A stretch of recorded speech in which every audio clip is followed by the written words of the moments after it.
America గత 100 ఏళ్లుగా ఏదో ఒక యుద్ధంలో డైరెక్ట్గా లేదా ఇండైరెక్ట్గా పాల్గొంటూనే ఉంది. 1917 నుండి 1918 మధ్యకాలంలో జరిగిన వరల్డ్ వార్ 1లో అమెరికా పాల్గొంది. 1918 నుండి 1920 మధ్యకాలంలో రష్యన్ సివిల్ వార్లో అమెరికా ఎంట్రీ ఇచ్చింది. 1923లో పోసీ వార్లో దూరింది. 1941లో జరిగిన సెకండ్ వరల్డ్ వార్లో అమెరికా పోరాడింది. 1950 నుండి 1953 మధ్యకాలంలో కొరియన్ వార్లో దూరింది. కొరియన్ వార్ తర్వాత వెంటనే 1955లో వియత్నాం యుద్ధంలో దిగింది. ఈ యుద్ధం 1975లో ఎండ్ అయింది. తిరిగి 1979లో అమెరికా ఇండైరెక్ట్గా ఆఫ్ఘనిస్తాన్లో ముజాహిదీన్లకు సపోర్ట్ చేస్తూ సోవియట్ యూనియన్తో యుద్ధం చేసింది. 1991 గల్ఫ్ వార్లో కూడా అమెరికా ఉంది. 1991 నుండి 2001 వరకు ఇరాక్లో యుద్ధం చేసింది. తిరిగి 2001లో ఆఫ్ఘనిస్తాన్లో యుద్ధం చేసింది. 2011లో సిరియా యొక్క యుద్ధంలో కాలు మోపింది.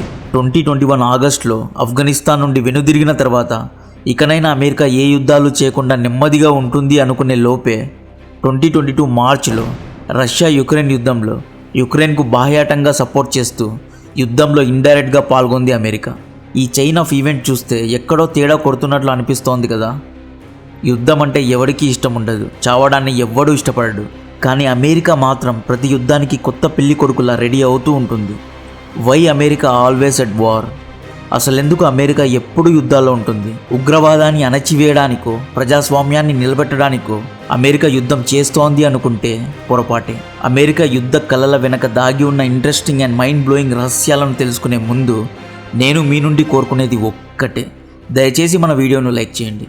Military has begun strikes against Al-Qaeda terrorist training camps and military installations of the Taliban regime in Afghanistan. The state of war has existed between the United States and the Japanese Empire. Relentless counterterrorism campaign against ISIL that combines American air power, contributions from allies and partners, and more support to forces that are fighting these terrorists. తిప్పి చెప్పకుండా డైరెక్ట్గా చెప్తా, America ఎప్పుడు ఎక్కడో ఒక చోట ఏదో ఒక యుద్ధంలో డైరెక్ట్గా లేదా ఇండైరెక్ట్గా పాల్గొనడానికి ముఖ్యమైన కారణం military industrial complex. Military industrial complex అనే వర్డ్ను మొట్టమొదటిగా కాయిన్ చేసిన వ్యక్తి అమెరికా యొక్క republic party president Dwight D Eisenhower. Military industrial complex అంటే అమెరికా యొక్క యుద్ధ ఆయుధాలను తయారు చేసే సమూహం. సింపుల్గా చెప్పాలి అంటే యుద్ధం చేయాలి అంటే ముఖ్యంగా కావాల్సింది యుద్ధ ఆయుధాలు. యుద్ధ ఆయుధాలు అంటే గన్స్, యుద్ధ తోపులు, missiles, military aircrafts, military vehicles, ships, hand grenades, land mines, drones etcetera. ఇలాంటి ఆయుధాలను తయారు చేసే కంపెనీస్నే మిలిటరీ ఇండస్ట్రియల్ కాంప్లెక్స్ అంటారు. ప్రపంచంలోనే టాప్ 5 వెపన్ మ్యానుఫ్యాక్చరింగ్ కంపెనీస్లో టాప్ 4 కంపెనీస్ ఏ దేశానికి సంబంధించినవో గెస్ చేయండి. ఎస్, ప్రపంచంలోనే లార్జెస్ట్ వెపన్ మ్యానుఫ్యాక్చరింగ్ కంపెనీస్ అమెరికాలోనే ఉన్నాయి. అమెరికన్ ఆర్మీకు కావాల్సిన యుద్ధ ఆయుధాలను అమెరికా ప్రభుత్వం తయారు చేయదు. అమెరికన్ ఆర్మీ కూడా వార్ వెపన్స్ను మ్యానుఫ్యాక్చర్ చేయదు. మరి ఎవరు చేస్తారు అంటే ప్రైవేట్ కంపెనీస్ మ్యానుఫ్యాక్చర్ చేస్తాయి. యుద్ధ ఆయుధాలను ఉత్పత్తి చేయడంలో టాప్ 1లో లాక్హీడ్ మార్టిన్ కంపెనీ ఉంది. దీని యొక్క ఆదాయం ఇయర్లీ $40.83 బిలియన్. ఇది USA బేస్డ్ కంపెనీ. టాప్ 2లో బోయింగ్ కంపెనీ ఉంది. దీని ఇయర్లీ ఆదాయం $30 బిలియన్. టాప్ 3లో రేథియాన్, టాప్ 4లో నార్థ్రోప్ కంపెనీస్ ఉన్నాయి.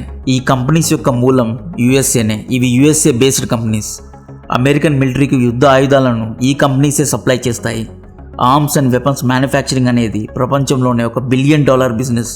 ఇది ఒక వ్యాపారం. యుద్ధ ఆయుధాలు తయారు చేయడం, అమ్మడం అనేది ఒక డార్క్ బిజినెస్. ఇక్కడ యుద్ధ ఆయుధాలను తయారు చేయడం వరకు okay, this makes sense. Engineering లేదా అడ్వాన్స్డ్ టెక్నాలజీని వాడి వెపన్స్ను తయారు చేస్తున్నారు అనుకోవచ్చు. కానీ యుద్ధ ఆయుధాలను ఎలా అమ్ముతారు? ఇదేమి విమల్ పాన్ మసాలా యాడ్స్ కావు, షారుఖ్, అక్షయ్ కుమార్లను పెట్టుకొని మార్కెటింగ్ చేసి అమ్మడానికి.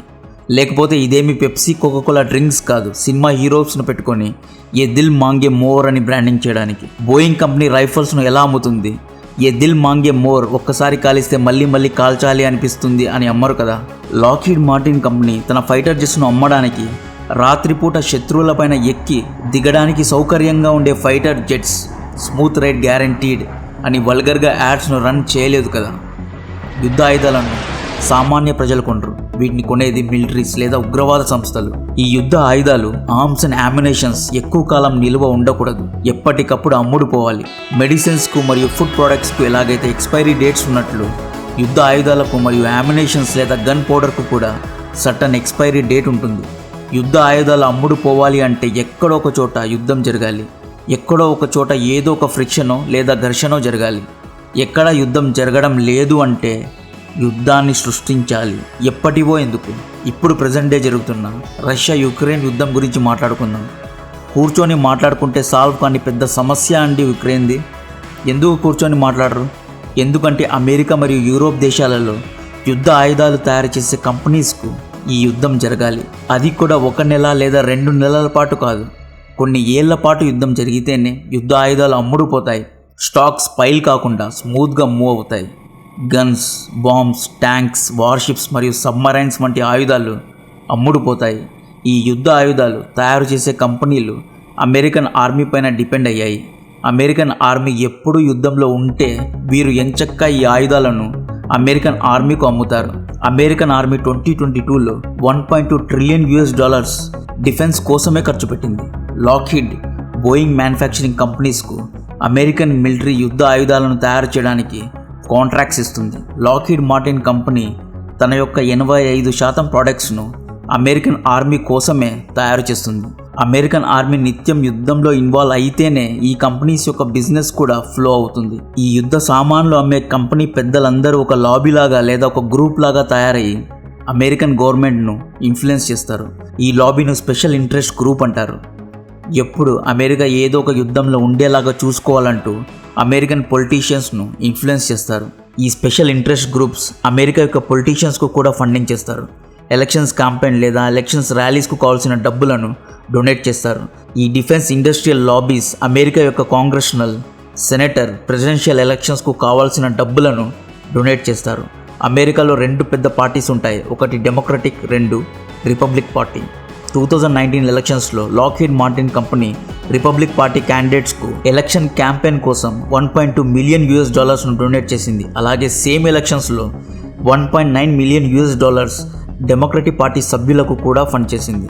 పవర్లో డెమోక్రటిక్ పార్టీ వచ్చినా లేదా రిపబ్లిక్ పార్టీ వచ్చినా, ఏ పార్టీ అధికారంలో వచ్చినా డిఫెన్స్ ఇండస్ట్రీకు కావాల్సింది యుద్ధం. ఎక్కడో ఒక చోట యుద్ధం జరగాలి. ఎక్కడా జరగలేదా యుద్ధాన్ని సృష్టించే బాధ్యత అమెరికన్ పొలిటీషియన్స్ది. ఇంత జరుగుతుంటే ప్రెస్ మీడియా ఏం చేస్తోంది అన్న ప్రశ్న ఇప్పటికీ మనలో కొంతమందికి వచ్చి ఉంటుంది. అన్ఫార్చునేట్లీ ఈ లాబీ అమెరికన్ ప్రెస్ అండ్ మీడియాను కూడా కొనింది. దీనివల్ల అమెరికన్ మీడియా కూడా యుద్ధాన్ని ప్రమోట్ చేస్తుంది. 2003 అమెరికా ఇరాక్ యుద్ధ సమయంలో MSNBC అనబడే అమెరికన్ న్యూస్ ఛానల్ డీనా హ్యూ అనబడే ఒక ఫేమస్ టాక్ షో నడిపేవారు. ఈ టాక్ షోకు యాంకర్గా ఫిల్ డానాహూ ఉండేవారు. అప్పట్లో ఇది చాలా ఫేమస్ టాక్ షో. ఫిల్ డానాహూ తన షోలో చాలాసార్లు ఇరాక్ యుద్ధానికి వ్యతిరేకంగా మాట్లాడారు.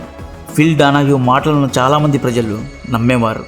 ఇది అమెరికా పెద్దలకు నచ్చలేదు. కట్ చేస్తే ఫిల్ డానాహూ షోను నిలిపివేశారు. అంతేకాదు, ఈ కంపెనీస్ అమెరికన్ ఆర్మీలో ఉన్న బ్యూరోక్రాట్స్ను కూడా డబ్బులతో సాటిస్ఫై చేస్తాయి. ఇక్కడ ఒక యుద్ధం వల్ల లాభపడేది 4. మొదటివారు యుద్ధ ఆయుధాలను తయారు చేసే కంపెనీలు, రెండోవారు అమెరికన్ ఆర్మీలోని పెద్దలు, మూడోవారు American politicians, bureaucrats and senators, నాలుగోవారు అమెరికన్ మీడియా. ఆ 4 ఐరన్ క్వాడ్రిలేటరల్ అంటారు. అంతెందుకు, రీసెంట్గా ట్రంప్ గురించి మాట్లాడదాం.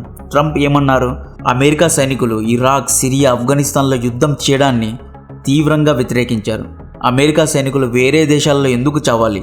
ఎందుకు వేరే దేశాల యొక్క గొడవల్లో అమెరికా దూరాలి అని ప్రశ్నించారు. ట్రంప్ పదవీ కాలంలో అమెరికా ఎటువంటి పెద్ద యుద్ధాల్లో దూరలేదు. ఇది ఆ 4కి నచ్చలేదు.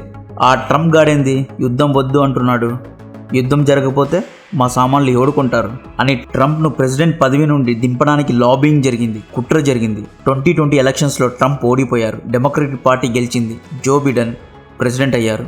ఆఫ్ఘనిస్తాన్లో ఉన్న రసం మొత్తం జురుకున్నారు. ఇక ఆఫ్ఘనిస్తాన్లో పని లేదు అని తెలుసుకొని వెనక్కి వచ్చారు.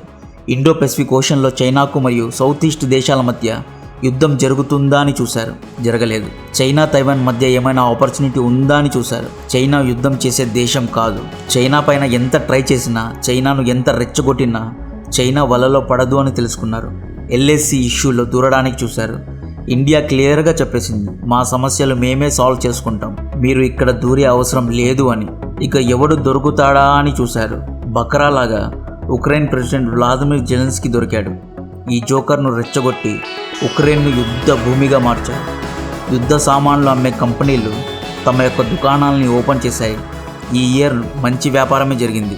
ఈ నెల డిసెంబర్ 5వ తేదీన ఫోర్బ్స్ ఇచ్చిన రిపోర్ట్స్ ఆధారంగా 2022లో $600 బిలియన్ డిఫెన్స్ సేల్స్ వ్యాపారం జరిగింది. అలాగని అన్ని యుద్ధాలను అమెరికానే సృష్టించింది అని నేను చెప్పట్లేదు. కొన్ని న్యాచురల్గా వేరు కారణాల వల్ల మొదలైన యుద్ధాలు కూడా ఉన్నాయి. బట్ అమెరికానే కనుక శాంతినే కోరుకుంటే 90% యుద్ధాలను ఆపి ఉండేది. బట్ ఇలా జరగడం ఆ నలుగురికి ఇష్టం లేదు. యుద్ధాల వల్ల అమెరికాకు వచ్చే ఇంకొక లాభం, అమెరికా యొక్క ఇన్ఫ్లుయెన్స్ పెరుగుతుంది. యుద్ధాల వల్ల తమ యొక్క పవర్ను ఓవర్ ద ఇయర్స్లో అమెరికా వ్యాస్ట్గా విస్తరించింది. టోటల్గా అరౌండ్ 750 మిలిటరీ బేసెస్ను 80 దేశాల్లో అమెరికా నిర్మించగలిగింది. ఇవన్నీ జరుగుతుంటే యుద్ధాలని ఆపకుండా యునైటెడ్ నేషన్స్ సెక్యూరిటీ కౌన్సిల్ ఏం చేస్తోంది అంటే, కథలో ట్విస్ట్ ఏంటంటే యునైటెడ్ నేషన్స్ను నడిపేది కూడా అమెరికా పార్లమెంట్ సభ్యులే. యునైటెడ్ నేషన్స్ అమెరికా యొక్క ఇంట్రెస్ట్ను కాపాడడానికి ఉన్న సంస్థే తప్ప యుఎన్ నుండి శాంతిని ఎక్స్పెక్ట్ చేయొద్దు. Israel Palestine issues, Kashmir issues, China Taiwan issue, Saudi Arabia Yemen issue, ఇలాంటి ఇష్యూస్ అన్నీ సాల్వ్ కాకుండా ఫ్రెష్గా ఉంటేనే మిలిటరీ ఇండస్ట్రియల్ కాంప్లెక్స్ హ్యాపీగా ఉంటుంది. ఆ నలుగురు హ్యాపీగా ఉంటారు. 2001 నుండి ఇప్పటి వరకు దాదాపు 7,000 మంది అమెరికా సైనికులు ఇటువంటి యుద్ధాల వల్ల చనిపోయారు. 8,000 మంది కాంట్రాక్ట్ సైనికులు ఆఫ్ఘనిస్తాన్, ఇరాక్, సిరియా దేశాలలో జరిగిన యుద్ధాల్లో చనిపోయారు. ఆ నలుగురి యొక్క ఇంట్రెస్ట్ను కాపాడడానికి అమెరికన్ ఆర్మీ నిత్య పెళ్లి కొడుకులా అన్ని యుద్ధాల్లో రెడీ అవుతూ ఉంటుంది. కాంటెంట్ నచ్చితే వీడియోను లైక్ చేసి అందరికీ షేర్ చేయండి. జై హింద్.